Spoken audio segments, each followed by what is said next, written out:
ኪስህን ብቻ ካየህ ተስፋ ትቆርጣለህ። ያጣኸውን ነገር ብቻ ከቆጠርክ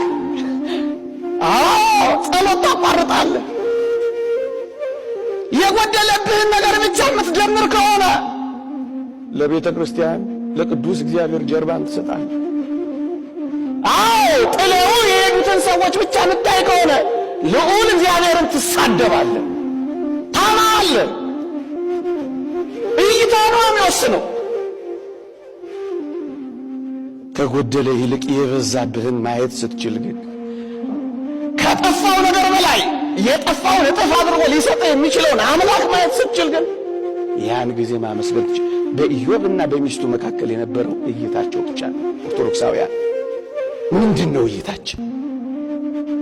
በሚፍለቀለቀው ነገር ውስጥ እግዚአብሔር ያወጣናል። መኖር በመሙላት ብቻ አይደለም፣ በመጉደል ውስጥም ያኖረናል። በመራብ ውስጥ ያጠግበናል። በውሽንፍርና በነፋሳት በውርጮች መካከል ያሞቀናል።